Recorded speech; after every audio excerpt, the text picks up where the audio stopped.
All right, we're back. We are on page 83, it looks like, of math analysis. And this page is sort of like a race, I guess. What we're going to do is we're going to solve like every simple equation. And if you can solve every simple, meaning like famous angle solution, if you can solve all of these, then you can solve so many trig problems.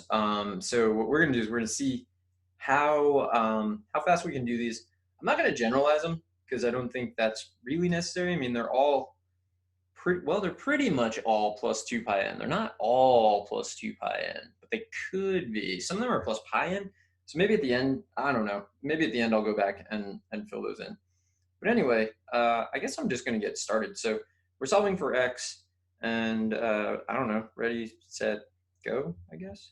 X equals pi over 6, 5 pi over 6. I feel like it's going to be easier to go this way. I don't really know if that's true. Pi over 4, 3 pi over 4.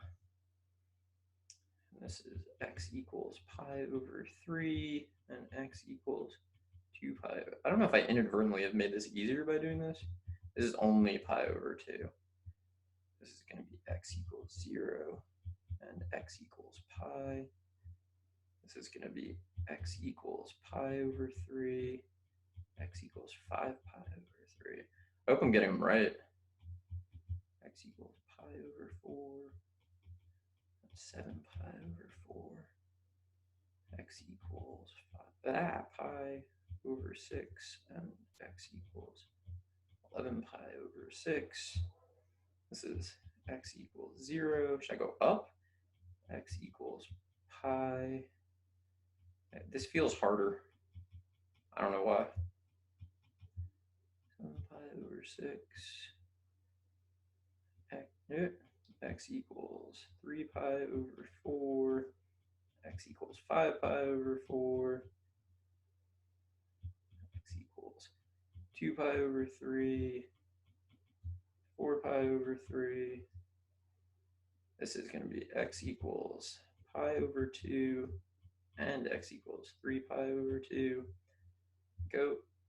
X equals just 3 pi over 2. That's weird that I have to do that like consecutively. X equals, what am I doing? 4 pi over 3. And what? X equals 5 pi over 3. This is like no normal order here. 5 pi over 4, and x equals 7 pi over 4. Got to be close to the end here. X equals 7. Nope. Yep. 7 pi over 6. Oh, 7 pi over 6, and 11 pi over 6. All right. So we're done with those. Now the question is like, which of these are 2 pi n, and which of them are just pi n? So I mean, I guess for everything that I wrote, you could do 2 pi n. The real issue is that some of them, so if you look down here, for example, here, if you want to generalize this, all you need to do is 0 plus pi n, which means you really only need pi n. And then the other place that's going to happen is here. You really just need x equals pi over 2 plus pi n. You don't actually need two unique ones. It's a quadrantal thing, but it's also true. So that's just one to look out for. Otherwise, I mean, that's the whole page. Just kind of a little timed thing for you.